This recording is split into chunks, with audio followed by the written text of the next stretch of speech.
नमस्कार दोस्तों, आपका स्वागत है दृष्टि आईएएस एडिटोरियल एनालिसिस के एक नए एपिसोड में। इस एडिटोरियल एनालिसिस में हम 3 चीज़ें करते हैं। पहला, एडिटोरियल का लिंक स्थापित करते हैं यूपीएससी सिलेबस के साथ। दूसरा, एडिटोरियल के की पॉइंट्स को समझने की कोशिश करते हैं।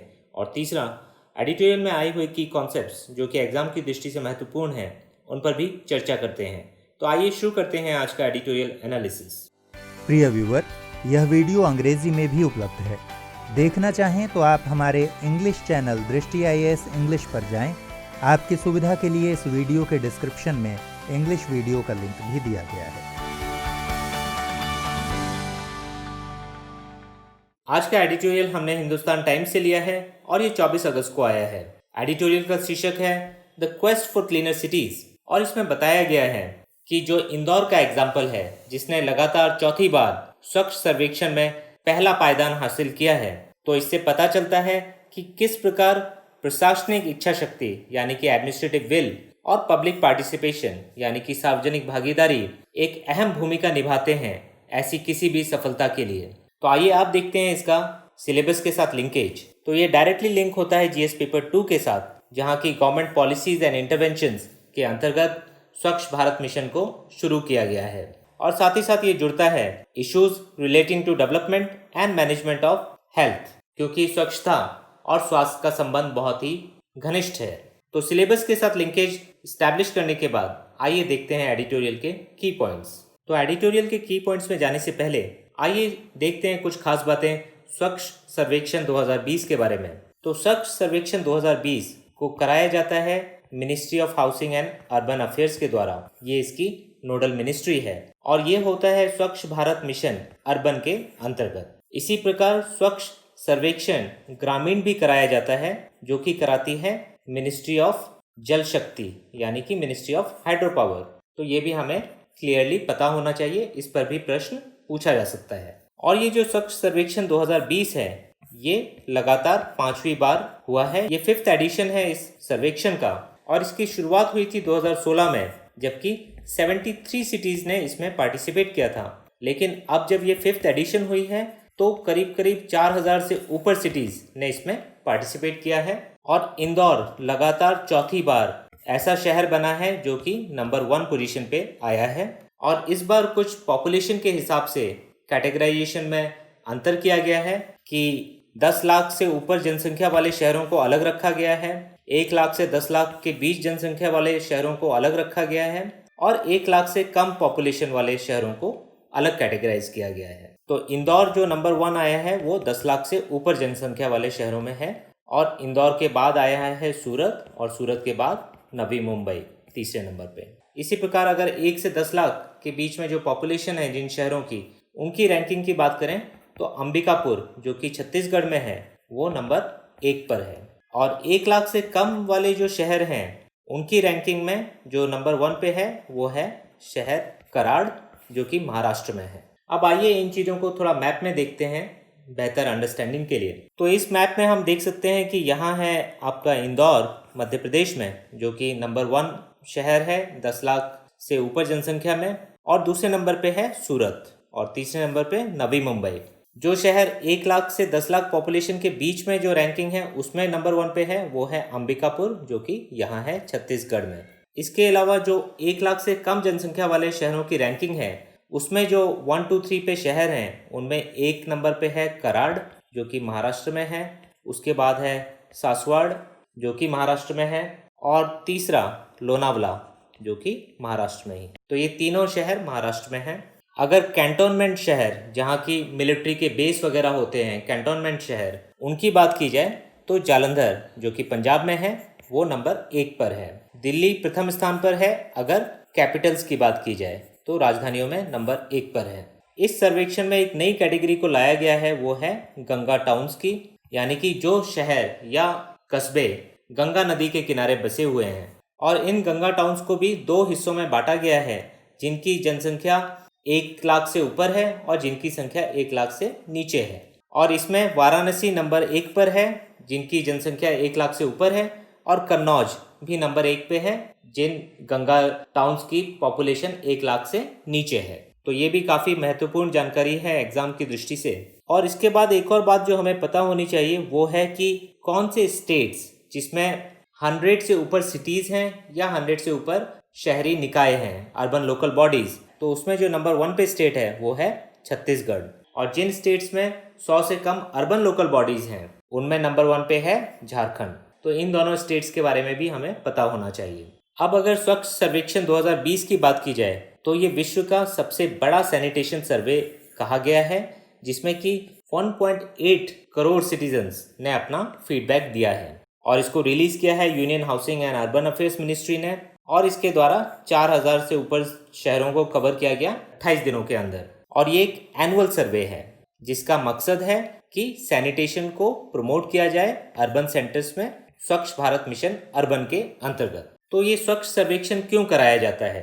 तो इसका मकसद जो है कि जो प्रोग्रेस हो रही है स्वच्छ भारत मिशन के अंतर्गत उसको मॉनिटर किया जा सके और एक हेल्दी कंपटीशन यानी कि एक स्वस्थ प्रतिस्पर्धा हो सके राज्यों और शहरों के बीच में, जिससे कि सभी की परफॉर्मेंस जो की पैरामीटर्स हैं उन पे इम्प्रूव की जा सके। तो इस वजह से स्वच्छ सर्वेक्षण को कराया जाता है और इसके नतीजे भी काफ़ी अच्छे रहे हैं। अब आइए देखते हैं स्वच्छ भारत मिशन अर्बन को। तो इसके द्वारा काफ़ी अच्छा प्रभाव पड़ा है हेल्थ पर, लाइवलीहुड्स पे, क्वालिटी ऑफ लाइफ पे और लोगों के व्यवहार पे, बिहेवियर पे, आचरण पे। और इस सब से काफ़ी ज़्यादा मदद मिली है कोविड-19 को टैकल करने में, क्योंकि कोविड-19 जो बीमारी है इसको अगर रोकना है तो सबसे ज़्यादा ज़रूरी जो चीज़ है वो है हाइजीन यानी कि स्वच्छता। और इस मिशन को लॉन्च किया गया था 2014 में और मिनिस्ट्री के आंकड़े देखे जाएं तो तब जो वेस्ट प्रोसेसिंग होती थी वो केवल 18% थी, जबकि अब ये बढ़कर 66% हो गई है। और स्वच्छ सर्वेक्षण 2020 को देखें तो इसने कवर किया है 4242 शहरों को, 62 कैंटोनमेंट बोर्ड्स को और 97 गंगा टाउन्स को, जो कि एक नई कैटेगरी इंट्रोड्यूस हुई है इस बार। और अगर SBM अर्बन यानी कि स्वच्छ भारत मिशन अर्बन को देखा जाए तो इसे मार्च 2020 में समाप्त होना था, लेकिन इसकी अवधि को बढ़ा दिया गया है 1 साल से और अब ये मार्च 2021 तक चलेगा। तो इस बेसिक बैकग्राउंड के बाद आइए अब देखते हैं एडिटोरियल के की पॉइंट्स। तो एडिटोरियल में बताया गया है कि पिछले सप्ताह केंद्र सरकार ने स्वच्छ सर्वेक्षण 2020 के परिणामों की घोषणा की है। और स्वच्छ सर्वेक्षण एक वार्षिक सर्वेक्षण है जो कि स्वच्छता और ठोस अपशिष्ट प्रबंधन यानी कि सैनिटेशन और सॉलिड वेस्ट मैनेजमेंट के विषय में शहरों के प्रदर्शन को चिन्हित करता है और उनकी रैंकिंग करता है। और आगे एडिटोरियल में ये भी बताया गया है कि इस वर्ष के सर्वेक्षण में 4242 शहरों का आकलन किया गया है और ये केवल 28 दिनों की अवधि में किया गया। और 1 लाख से अधिक आबादी वाले शहरों की सूची में मध्य प्रदेश का इंदौर शहर फिर से शीर्ष पर रहा। ये लगातार चौथी बार है। और इससे पहले जब 2016 में ये सर्वेक्षण शुरू हुआ था तब 73 सिटीज़ का सर्वेक्षण हुआ था और इसमें जो टॉप सिटी तब थी वो थी मैसूरू। और इसके बाद एडिटोरियल ये भी बताता है कि 100 से अधिक शहरों के साथ छत्तीसगढ़ और 100 से कम शहरों के साथ झारखंड का सर्वश्रेष्ठ प्रदर्शन रहा है अगर राज्यों को देखा जाए। और जो सबसे स्वच्छ राजधानी का खिताब मिला है वो मिला है नई दिल्ली को। आगे एडिटोरियल में बताया गया है कि गुजरते वर्षों में इन रैंकिंग्स या श्रेणीबद्धता जो कैटेगराइजेशन है उसने सार्वजनिक स्वच्छता को मुख्य धारा के विमर्श में ला खड़ा किया है और ये बहुत बड़ी उपलब्धि है। साथ ही साथ इसने शहरों को स्वच्छता की दिशा में आगे बढ़ने के लिए प्रेरित भी किया है। और यही शायद सबसे बड़ी उपलब्धि है इन रैंकिंग्स की कि इसके द्वारा जो स्वच्छता एक मुद्दे के रूप में एडमिनिस्ट्रेशन और पब्लिक दोनों के बीच काफ़ी प्रमुखता से उभरा है। जबकि स्वच्छ भारत अभियान के पहले अगर देखा जाए तो स्वच्छता को कभी भी इतना ज़्यादा महत्व नहीं दिया गया और इसी वजह से कई सारे शहर इसका उदाहरण है कि उन्होंने कैसे अपने आप को बदला है। जैसे कि सूरत जो कि दूसरे नंबर पे है। एक समय में सूरत प्लेग के लिए फेमस था जो कि काफ़ी वर्षों पहले यहाँ हुआ था और जिससे भारी तबाही भी हुई थी। और सूरत जो वर्तमान सर्वेक्षण है इसमें दूसरे नंबर का भारत का सबसे स्वच्छ शहर के रूप में उभर के आया है। तो ये काफ़ी बड़ी उपलब्धि है सूरत शहर के लिए भी। और इसी प्रकार इंदौर का एग्जाम्पल है जो कि लगातार चौथी बार अब सबसे स्वच्छ शहर घोषित किया गया है इस सर्वेक्षण के द्वारा। लेकिन अगर 2017 की बात की जाए तो इंदौर शहर भी कचरे की लगातार बढ़ती समस्या से जूझ रहा था और एडिटोरियल में कुछ पॉइंट्स बताए गए हैं जिसके द्वारा इंदौर शहर ने इस पर विजय पाई है और सबसे स्वच्छ शहर बनकर उभरा है। तो इसमें जो पहला पॉइंट है कि इंदौर नगर निगम ने कचरे के ढेरों से मुक्ति पा ली है। 100% जो हाउस होल्ड वेस्ट है उसका सेग्रीगेशन होता है, यानी उसको अलग अलग बांटा जाता है, ड्राई वेस्ट में, वेट वेस्ट में, कौन सा रिसाइक्लेबल है, कौन सा रिसाइक्लेबल नहीं है। तो इस तरीके से वेस्ट मैनेजमेंट में काफ़ी ज़्यादा सहूलियत हो रही है। और तीसरा है कि अपशिष्ट को उपयोग करने योग्य उत्पादों में रूपांतरित किए जाने को भी काफ़ी ज़्यादा बल दिया गया है इंदौर में। तो अपशिष्ट का मतलब है यानी कि जो वेस्ट है उसको यूजेबल प्रोडक्ट्स में कन्वर्ट करना। चौथा, नागरिक व्यवहार में परिवर्तन लाने के लिए गैर सरकारी संगठनों के साथ एडमिनिस्ट्रेशन ने भागीदारी की है, उनका पार्टिसिपेशन एंश्योर कराया है। और जो इंदौर शहर की सबसे बड़ी बात रही है कि उसने लगातार 4 वर्षों से अच्छा परफॉर्म किया है, तो यहाँ एडमिनिस्ट्रेटिव विल यानी कि प्रशासनिक इच्छा शक्ति और पब्लिक पार्टिसिपेशन यानी कि सार्वजनिक भागीदारी, इन दोनों चीज़ों का बहुत अहम रोल रहा है इस चीज़ को पाने में। आगे एडिटोरियल बताता है कि कुछ चुनौतियां भी रही हैं इस रैंकिंग में, जैसे कि जो रैंकिंग कार्यप्रणाली है यानी कि रैंकिंग मेथोडोलॉजी, उसको अधिक प्रतिस्पर्धी और सशक्त यानी कि कॉम्पिटिटिव एंड रोबस्ट बनाने के लिए इसमें लगातार परिवर्तन भी किए गए हैं। हालांकि कुछ राज्यों ने इसके स्वरूप और कार्यप्रणाली को लेकर आलोचना भी की है, यानी कि कई सारे राज्य ऐसे भी हैं जिन्होंने इस रैंकिंग को सही नहीं माना है और ये कहा है कि ये कुछ खास पैरामीटर्स पे ही ज़्यादा फोकस्ड है और एक ओवरऑल होलिस्टिक पिक्चर नहीं देती है। तो एडिटोरियल भी कहता है कि केंद्र को इन राज्यों की शिकायतों पर जरूर गौर करना चाहिए, लेकिन साथ ही साथ जो पिछड़े हुए शहर हैं उनको बेहतर प्रदर्शन करने वाले शहरों से सीखना चाहिए, जो बेस्ट प्रैक्टिसेस हैं उन्हें अपनाना चाहिए ताकि वो भी इस रैंकिंग में भी इम्प्रूव कर सकें। और ज़्यादा ज़रूरी है कि उनके शहर भी उतने ही स्वच्छ बन पाएं, जिससे कि वहाँ के रहने वाले नागरिकों को ही फायदा मिलेगा।